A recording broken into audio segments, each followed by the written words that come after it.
The gathering of the Galactic Assembly's Grand Council was a spectacle of technological prowess. Massive warships from 100 civilizations hung in high orbit around Centauri Prime, their hulls gleaming with exotic metals and pulsing with enough energy to power small stars. Among them, Earth's delegation appeared almost comically small.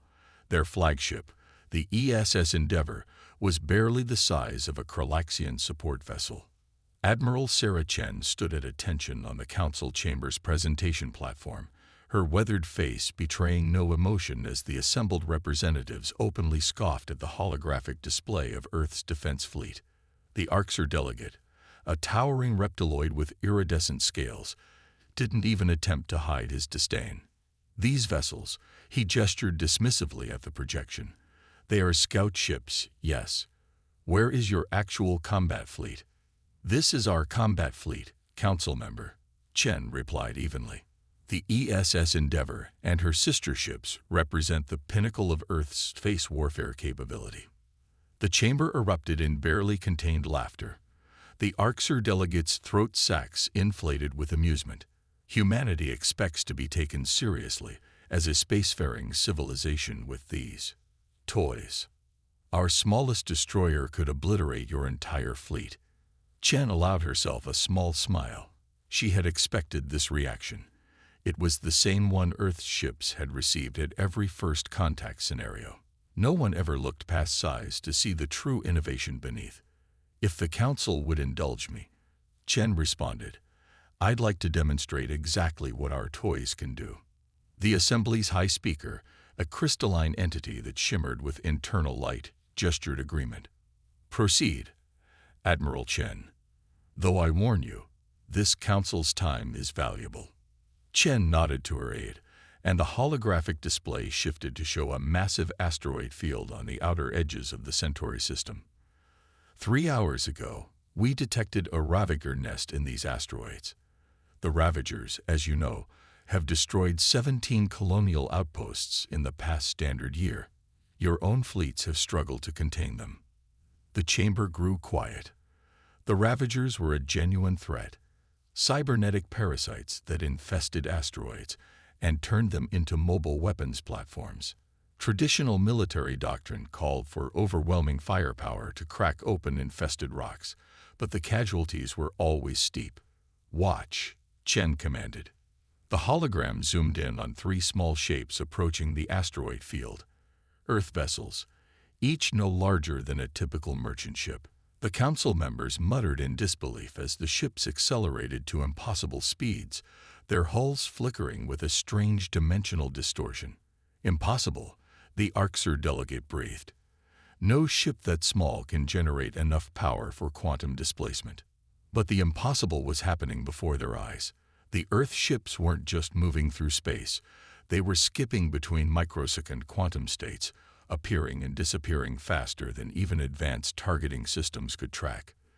They phased through solid rock, emerged from impossible angles, and struck with devastating precision. What you're witnessing, Chen explained as the council watched in stunned silence, is the practical application of humanity's quantum fusion drive system. Yes, our ships are small, because they have to be. The energy density required for quantum displacement would tear apart anything larger than an Earth destroyer. The hologram showed the aftermath. The Ravager nest neutralized, the asteroid field secured, and all 3 Earth ships emerging without a scratch. The entire operation had taken less than 15 minutes. Size, Chen continued, her voice carrying clearly through the silent chamber, is not always an advantage. Humanity learned this lesson through centuries of warfare on Earth. When you can't be bigger, you have to be smarter, more efficient, more innovative. She gestured to the hologram, which now showed the internal schematics of an Earth vessel. Our ships aren't large because they don't need to be. Every cubic meter is optimized for maximum efficiency. We don't need massive power cores because we've perfected quantum containment on a microscale.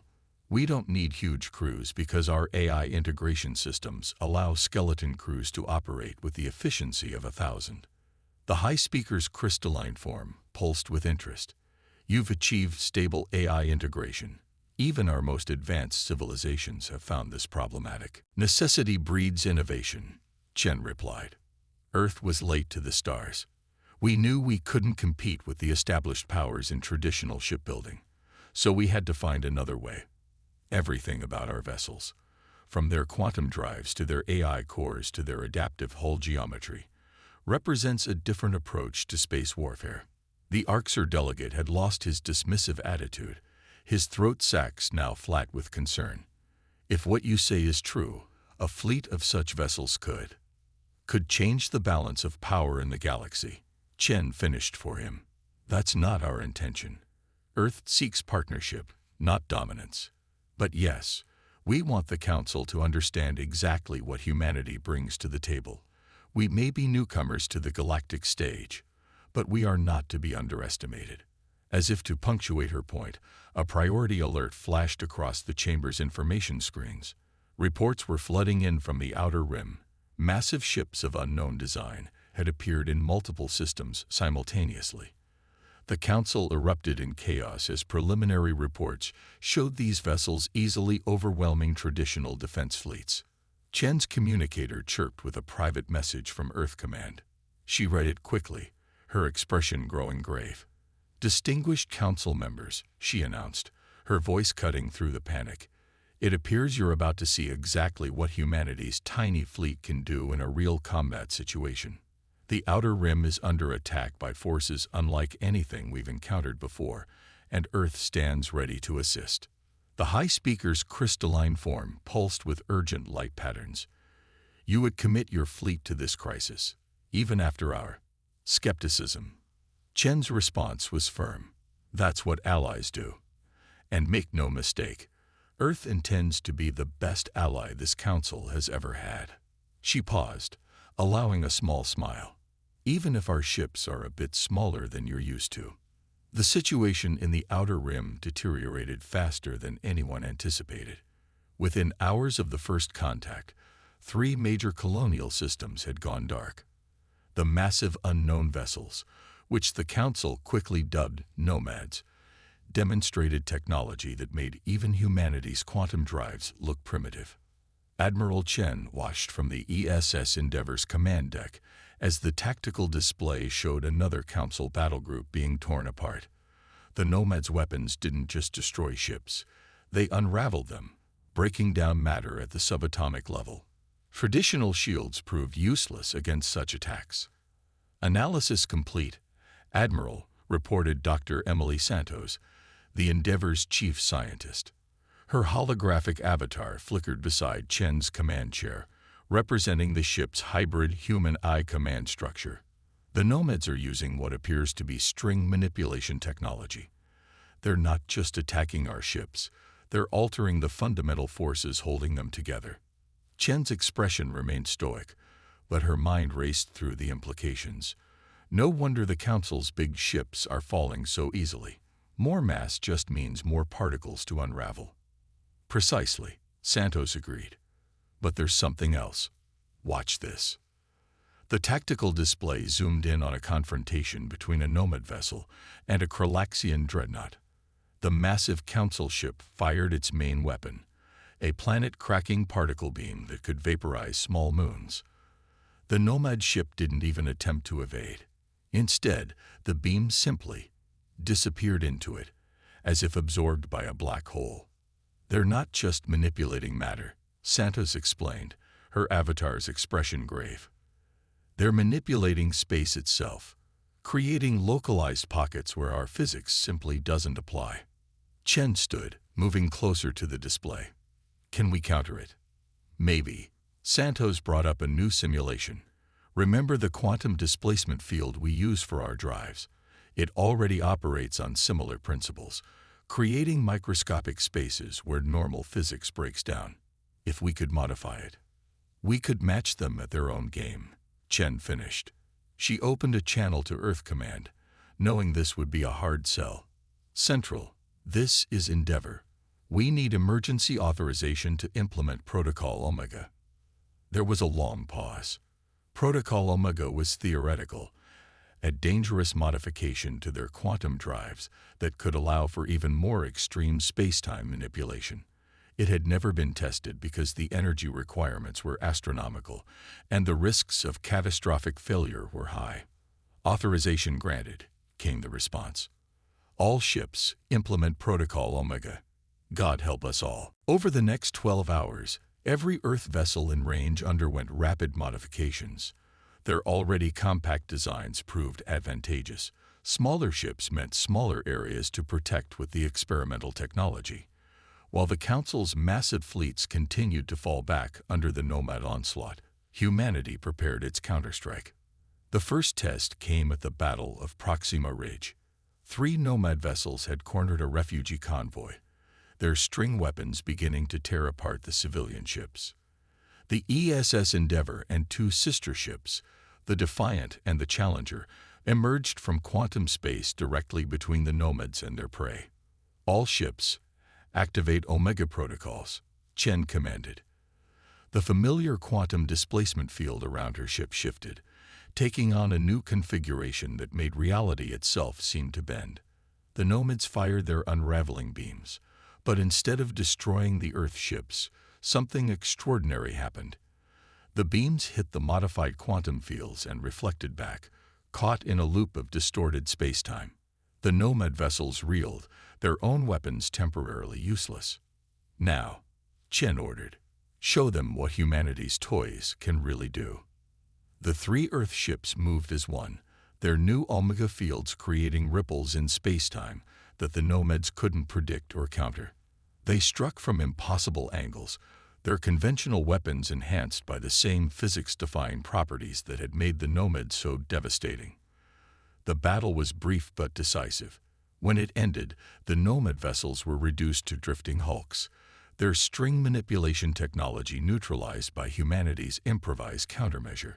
The refugee convoy was saved, and more importantly, the galaxy had its first real victory against the seemingly invincible enemy. "Send word to all Council forces," Chen commanded as her ships secured the battlefield. "The Nomads can be beaten, but we'll need to change our entire approach to space warfare. Size and power aren't the answer. Adaptation and innovation are." As the message went out, Chen couldn't help but smile at the irony.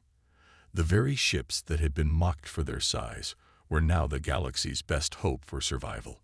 But she knew this was just the beginning. The Nomads would adapt, would find new ways to attack, and humanity would need to stay one step ahead, continuing to prove that sometimes the smallest ships could make the biggest difference. The real question now was whether the Council species could swallow their pride long enough to learn from Earth's example. Because the Nomads weren't just attacking random targets, they were systematically working their way toward the heart of Council space.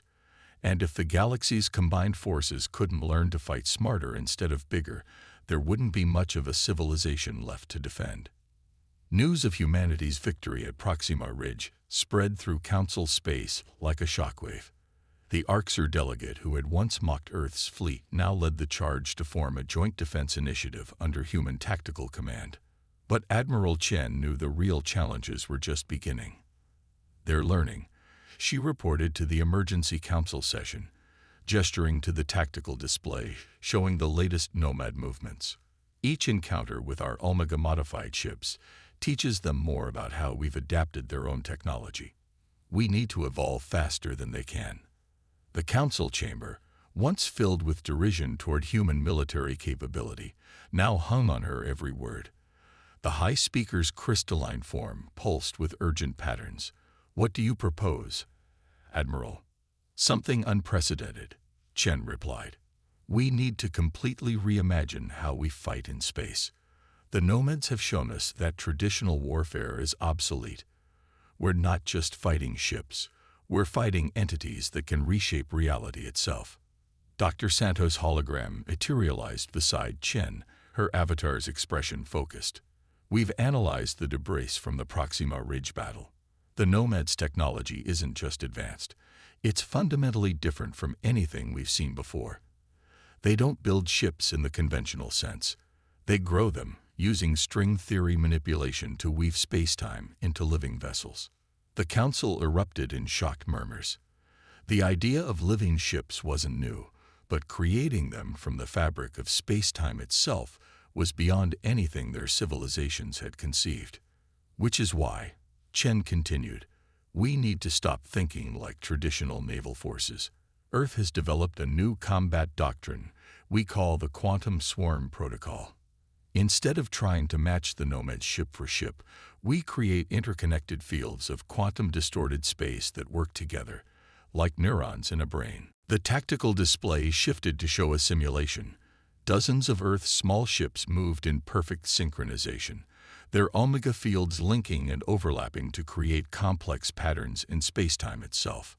When a simulated nomad vessel attacked, the entire formation responded as one organism, using the combined quantum fields to redirect and absorb the attack. This is impossible, the Arxer delegate protested, though his throat sacs trembled with excitement rather than dismissal. The computational requirements alone would be beyond any conventional computer system, Santos agreed. Which is why we're not using conventional computers. Every Earth ship now carries a quantum AI core, an artificial intelligence that exists partially in normal space and partially in the quantum realm. They can coordinate the swarm's movements because they operate on the same principles as the spacetime distortions we're creating. Chen watched the Council's reactions carefully. Just months ago, they had laughed at humanity's small ships. Now she was asking them to accept that these same vessels housed AIs that existed in multiple dimensions simultaneously. It was a lot to take in, even for species that had been spacefaring for millennia. We've already begun retrofitting our entire fleet, Chen continued. But we need the Council's help. Your larger ships may be vulnerable to the Nomads' attacks, but they have resources we can use. We need your power generation capabilities, your manufacturing capacity, and most importantly, your trust. The High Speaker's crystalline form shimmered thoughtfully. You wish to incorporate our technology into your quantum warfare systems. More than that, Chen replied.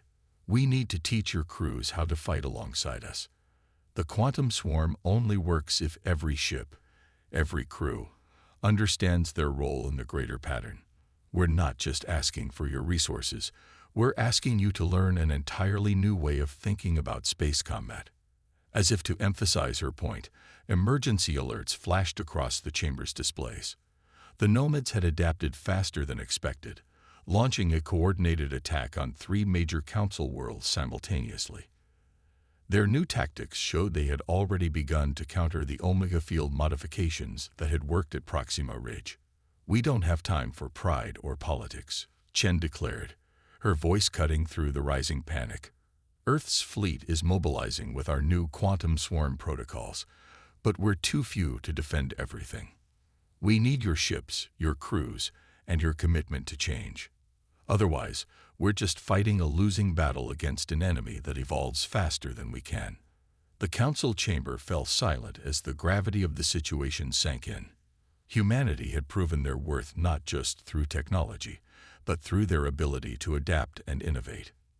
Now they were offering to share that knowledge, to teach the older species how to fight in ways they had never imagined. The question isn't whether our ships are big enough, Chen concluded. It's whether we're willing to think big enough. The Nomads aren't just testing our military might. They're testing our ability to evolve as spacefaring civilizations.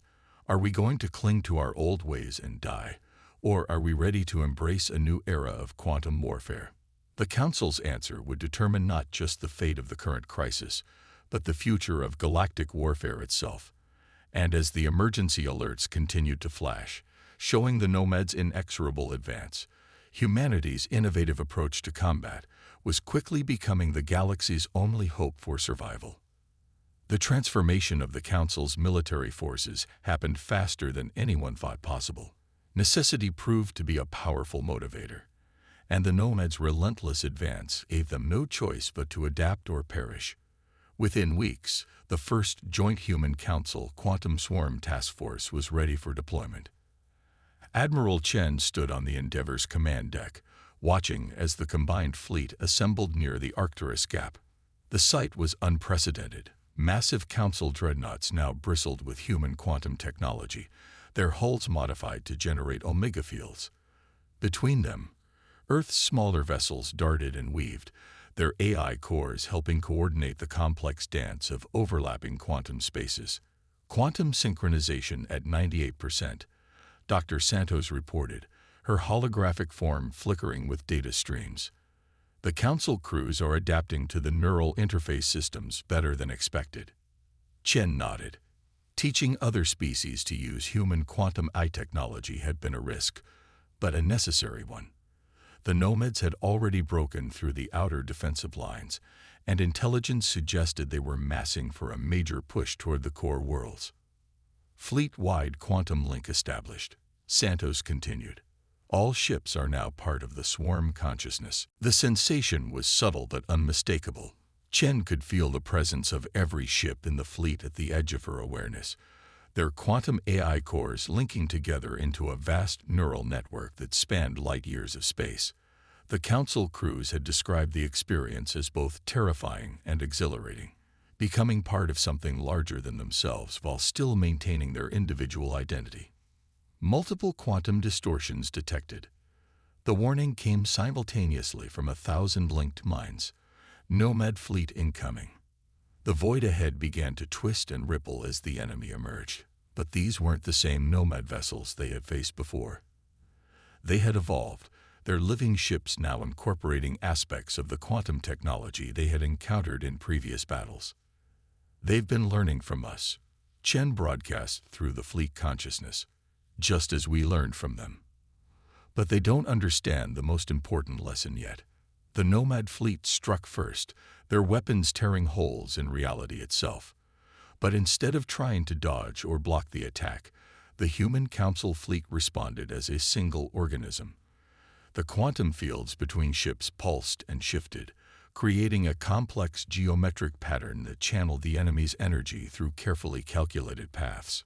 The power of humanity, Chen continued, feeling the agreement ripple through the linked minds of the fleet, isn't in our technology.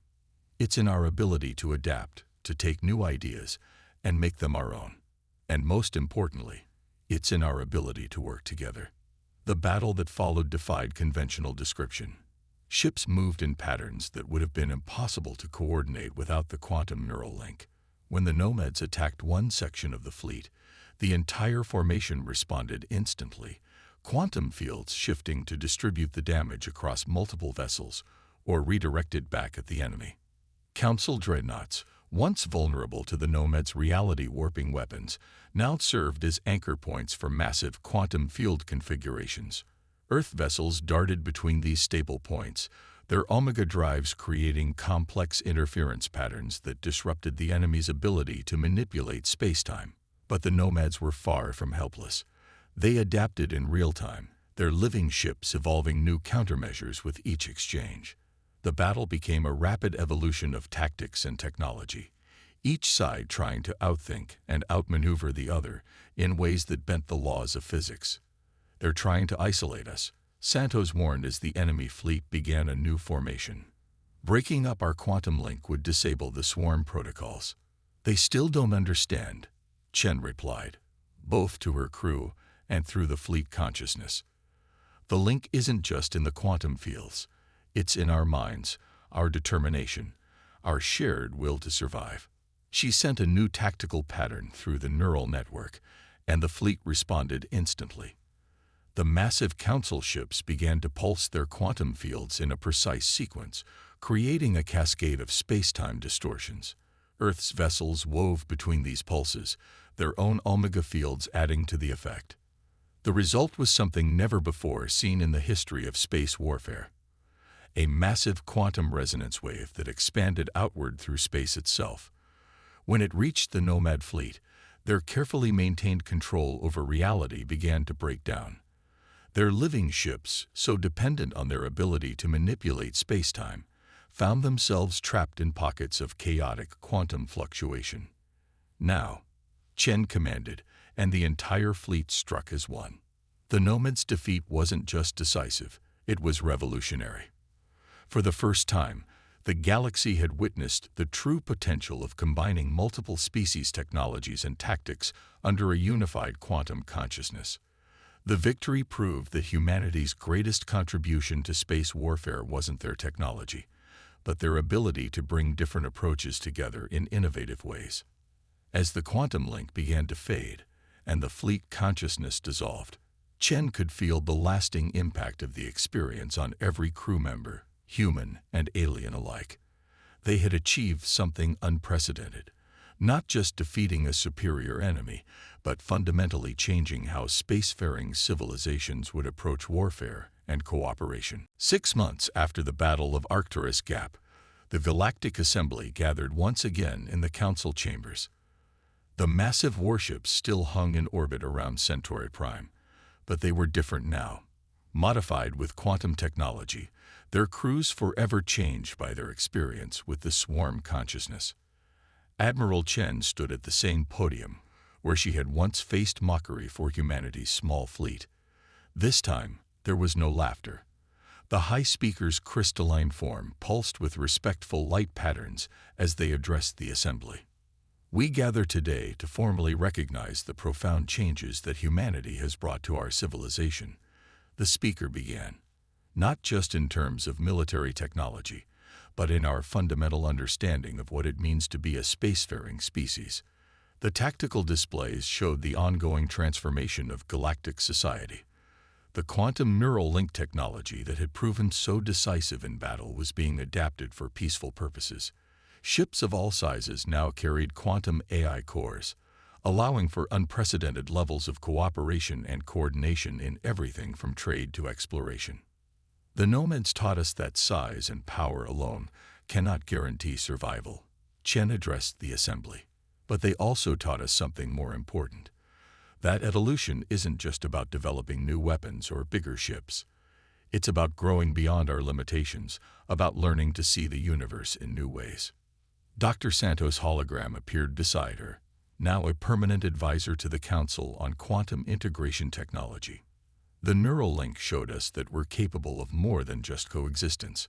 When we truly open our minds to each other, we can achieve things that none of us could manage alone.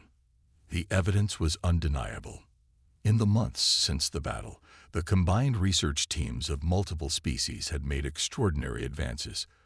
The quantum technology that humans had developed for their small ships was being integrated into everything from medical equipment to terraforming systems. The Council's species' expertise in large-scale engineering was enhancing these innovations in ways humanity hadn't imagined. But what of the nomads? The Arxer delegate asked, his throat sacs pulsing with concern. Our long-range sensors detect them regrouping in the outer darkness. They will return, evolved and stronger than before. Let them come, Chen replied with quiet confidence.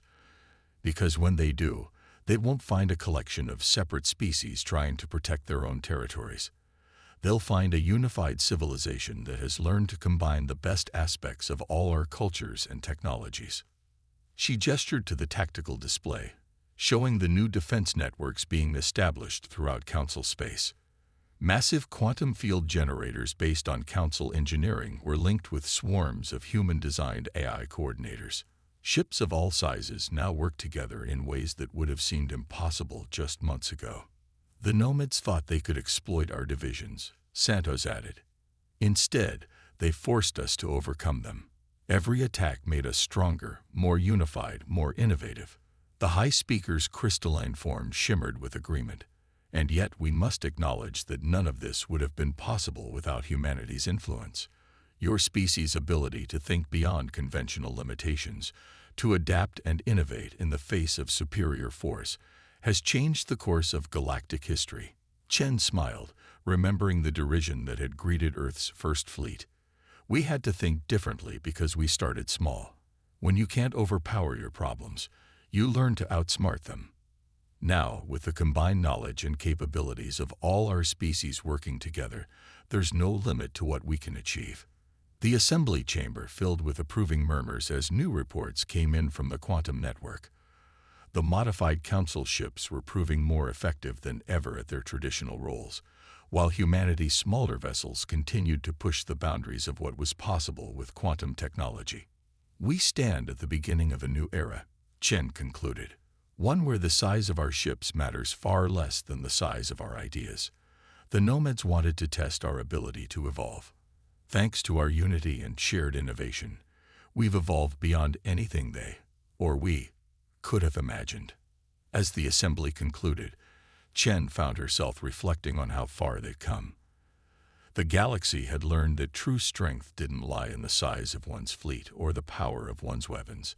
It lay in the ability to adapt, to innovate, and most importantly, to work together in ways that transcended the limitations of any single species. The humans' tiny fleet had indeed changed everything, not through force or size, but through the power of innovation and the willingness to share that innovation with others. And as the quantum network hummed with the combined consciousness of 1,000 worlds, it was clear that this was just the beginning of something far greater than anyone had imagined.